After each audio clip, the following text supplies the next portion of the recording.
Kembali lagi di vlog ini. Hari ini kita akan coba ngomong-ngomong santai tentang bahas materi. Oke? Silakan nonton.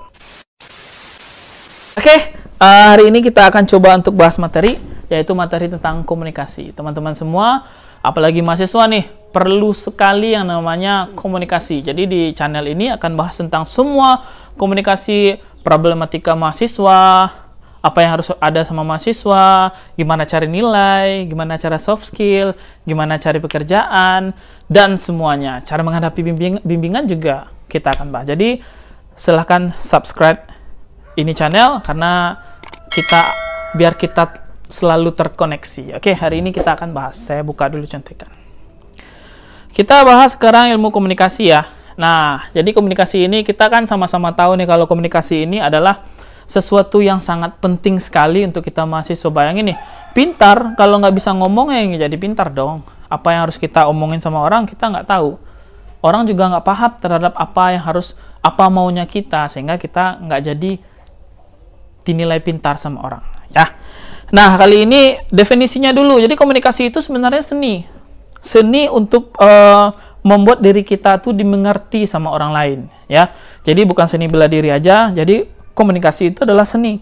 Seni itu adalah gaya kita berbicara dengan orang lain, sehingga orang lain itu bisa mengerti terhadap kemauannya kita. Nah, komunikasi ini juga sangat penting bagi seorang pimpinan. Kalau teman-teman nanti jadi pimpinan, amin, ya rabbal alamin. Jadi pimpinan, semuanya di bos, pimpinan, mau pimpinan rumah tangga juga boleh. Nah, komunikasi ini adalah sebuah alat ukur. Sebuah alat ukur efektivitas dari sebuah pimpinan tersebut. Nah, jadi seorang pimpinan harus mempunyai beberapa kriteria, yaitu ada 4 kriteria. Yang pertama adalah kemampuan untuk mendengarkan. Bayangin ya, kalau punya pimpinan nggak mau dengar, enak pasti kan? Jadi, kalau saudara nanti jadi pimpinan, cobalah untuk mau mendengar orang lain. Nah, itulah komunikasi. Yang kedua adalah kemampuan untuk menyampaikan pesan. Nggak mungkin kan seorang pimpinan tiba-tiba nggak bisa untuk menyampaikan pesan, wah, cara ngomong aja gagu dan sebagainya jadi grogi. Nah, itu kan nggak bagus. Jadi, yang disebut dengan komunikasi untuk pimpinan adalah harus bisa menyampaikan pesan. Selanjutnya, menilai kembali komunikasi tersebut. Nah, seorang pimpinan harus bisa nih, setelah dia berkomunikasi dengan rekannya, partner kerja, dan sebagainya, nilai dulu komunikasinya. Apakah komunikasi ini efektif atau tidak? Ya.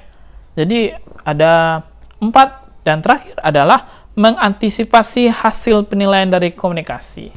Yaitu jadi kalau kita sudah komunikasi sama orang, kita harus bisa menggambarkan kemana nih komunikasi ini perginya. Apakah ini akan deal, apakah akan berjadi baik atau berujung baik, atau nantinya akan menjadi tidak deal atau tidak baik dan menciptakan ketidakbaikan untuk perusahaannya kita. Itulah yang harus dimiliki oleh seorang pimpinan. Nah, oke. Mudah-mudahan jadi pimpinan ya. Semoga ilmu ini bermanfaat. Nah, selanjutnya. Nah, ini yang paling penting nih. Kegunaan komunikasi. Ya. Komunikasi ini ada 2 kegunaan. Yang pertama adalah untuk memahami orang lain. Yang kedua adalah untuk mendefend. Mendefend ini mengamankan diri atau untuk berdebat. Jadi komunikasi ini ada 2, yaitu untuk mendengarkan orang lain. Ya, kita dengarkan aja orang lain, untuk memahami orang lain. Ini membuat orang lain itu nyaman dengan kita. Ya, jadi komunikasi ini sama juga disebut dengan soft skill yang harus dimiliki oleh semua pencari kerja, semua orang di Indonesia maupun di mana aja. Yang penting orang tuh harus punya tuh ilmu komunikasi, yaitu ilmu yang bisa mendengarkan orang lain. Senang kan didengarkan? Nah, itulah ilmu komunikasi. Selanjutnya adalah ilmu tentang bagaimana mendebat orang lain. Nah, ini adalah yang bisa dipakai untuk cara debat-debatan, mempertahankan argumen, dan sebagainya. Jadi, mahasiswa harus tahu nih kegunaan komunikasi. Kalau dengan teman-temannya, dengan ibu kos, sebagainya, dengan keadaan yang tidak memaksa, lebih baik itu memahami aja. Tapi kalau keadaannya itu kita harus mempertahankan argumen, kalau itu baik, itu yang pakai yang nomor 2, yaitu untuk berdebat. Oke? Selanjutnya, mari kita bahas tentang macam-macam komunikasi. Tahu ya, macam-macam komunikasi ini dipakai untuk berapa aja? Yang pertama adalah komunikasi 2 arah. Saya dan kamu dan saya, pacaran, suami istri, kemudian anak sama orang tua. Itu komunikasi dua arah, direct, langsung dia dan saya. Itu aja sih, gampang. Yang kedua, wawancara. Wawancara ini ya gunanya ya untuk wawancara. Jadi kalau kita ditanya dengan seseorang gimana cara komunikasinya. Kalau dengan teman kita biasanya santai aja ngomong tanpa beban, tapi kalau wawancara, ingat wawancara ini hasilnya akan dipertahankan atau bertanggungjawabkan nanti. Jadi kalau ngomong sama wawancara harus baik-baik. Oke. Selanjutnya adalah kelompok kecil. Ini seperti contohnya dalam tugas kelompok, dari tugas dosen dan sebagainya. Gimana ya cara ngomong dengan teman? Gimana cara ngomong supaya kita didengarkan sama teman? Gimana cara ngomong supaya kita tidak dianggap sebelah mata sama teman? Nah, itulah yang harus dimiliki, atau macam-macam komunikasinya. Selanjutnya adalah organisasi. Organisasi ini beda dengan kelompok kecil. Kalau organisasi ini ada strukturnya, ada kepala, sekretaris, bendahara, itulah organisasi yang terstruktur. Nah, bagaimana caranya kita ngomong? Kalaupun kita staf biasa, ngomong kepada pimpinan, bagaimana caranya? Apa sopan santun yang harus kita tingkatkan atau kita tonjolkan untuk sehingga orang lain tuh melihat kita adalah ini orang punya etika dan layak untuk dipertahankan. Selanjutnya, ngomong kepada antar budaya. Antar budaya ini kita misalnya orang Sumatera Barat ngomong dengan orang Jawa. Bagaimana cara untuk tidak merendahkan budaya yang lain, atau kita saling bertukar pendapat tentang budaya-budayanya kita. Budaya kita kan banyak. Ya, di Indonesia kan banyak budaya. Jadi, cara untuk berkomunikasi dengan orang yang beda budaya harus diatur juga sehingga tidak terjadi yang namanya bentrok antar budaya.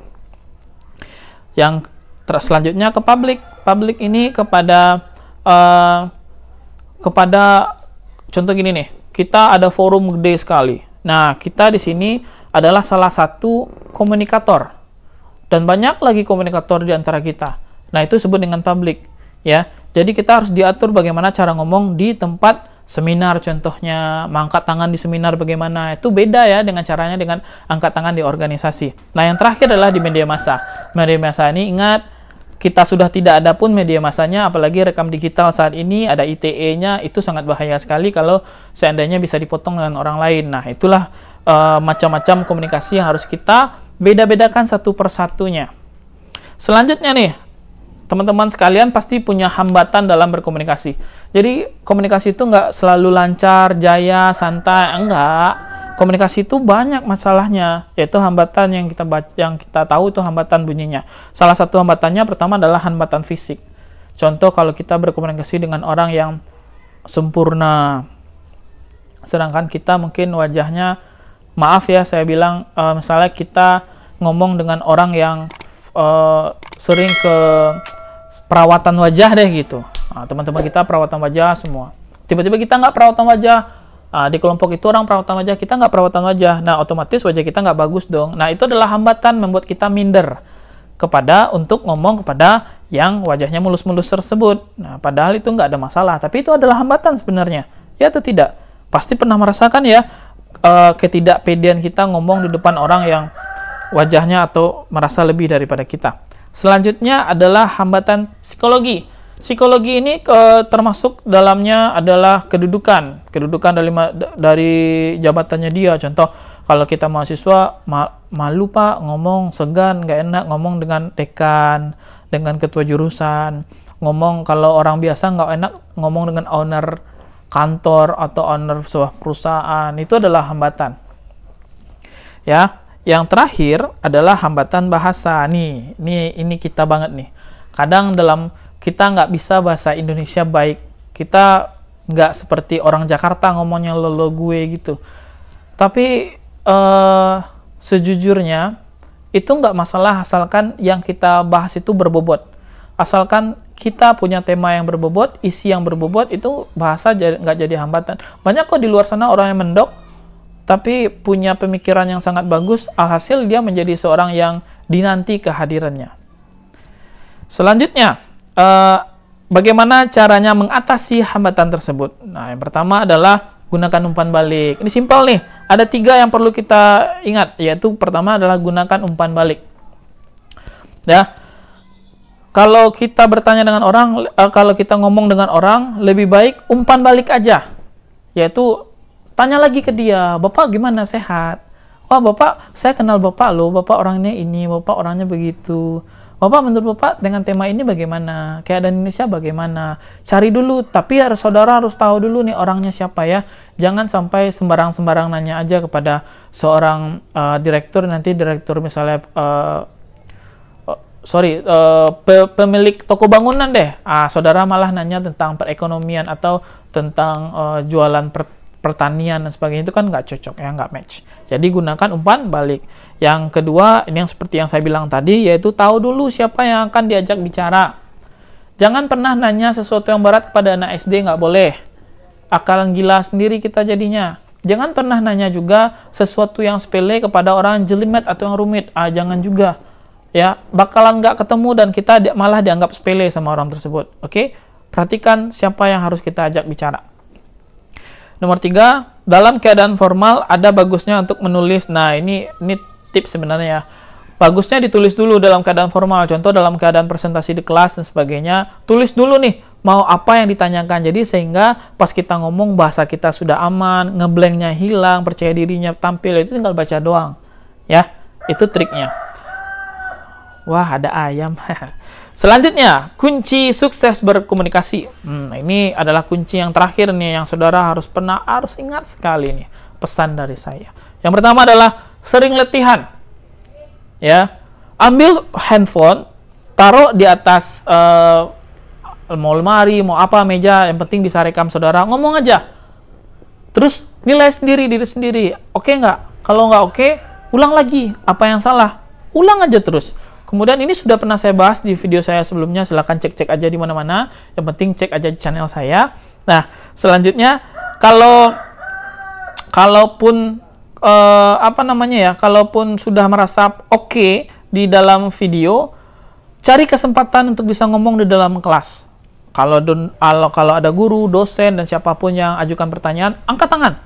Nah, itu sama dengan latihan ya. Selanjutnya, cobalah untuk percaya diri. Kalau mau tahu cara percaya diri, cara mental dan sebagainya, silahkan cek di video yang sebelumnya atau di deskripsi di bawah ya. Dan selanjutnya adalah kembangkan logika. Ini paling penting nih, kunci sukses berkomunikasi. Bayangin nih kalau kita ngomong sama orang yang logikanya nggak sampai. Kan kadang-kadang kalau ngomong itu tidak unpredictable ya, tidak bisa diprediksi. Kita ngomong A, tiba-tiba nanti lari ke topik C. Bayangkan kalau orang yang logikanya lemah, itu akan merasa, gimana kok ngomong itu, kok ngomong ini. Nah, ini disebut dengan lola. Jadi, teman-teman harus gunakan logikanya. Gimana logikanya ini sampai kepada topik apapun. Yaitu dengan cara logika ini mengasahnya ya baca-baca buku, baca-baca surat kabar, berita, online, dan sebagainya. Itu harus tahu dulu. Makanya logikanya itu memang harus diisi, diasah. Orang yang berlogika ini, orang yang banyak tahu, paling enak loh diajak ngomong. Serius. Ya. Dan yang selanjutnya adalah kembangkan juga rasa emosi, sopan santun. Ini bayangan orang punya logika tapi nggak punya sopan santun. Gimana rasanya? Ngomong sama orang yang kita ngomong, dia marah aja. Dia ngomong, bahasanya nggak enak aja didengar. Ada kan? Ada. Nah, itu harus dikembangkan juga nih. Bagaimana rasanya sopan santun, empati dengan orang. Jadi kalau orang tuh bilang, duh saya susah loh hidup kayak gini. Empati kita harus keluar. Iya Pak, kita merasakan kesusahannya dia juga ya. Oke. Dan terakhir, cari media yang tepat untuk membangun komunikasi tersebut. Nah, ini yang paling penting. Setelah kita cari tempat media, ini bukan media kabar aja, tapi adalah komunitas. Cari komunitas untuk bisa berkomunikasi. Salah satunya, teman-teman bisa subscribe channel ini, karena channel ini akan membahas tentang semua seputar masalah yang dihadapi oleh mahasiswa.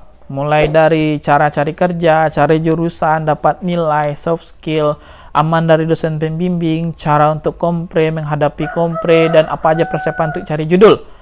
Oke? Jadi kalau ada teman-teman butuh sesuatu yang harus kita bahas atau mau dibahas, silahkan komen di bawah. Insya Allah akan saya bantu untuk menjelaskannya dengan caranya saya. Oke, sekian saja. Semoga bermanfaat. Jangan lupa jika ini berguna, silahkan subscribe, klik link, klik like, dan hidupkan lonceng-loncengnya. Oke, saya Agi Pramana Gusman. Terima kasih. Bye-bye.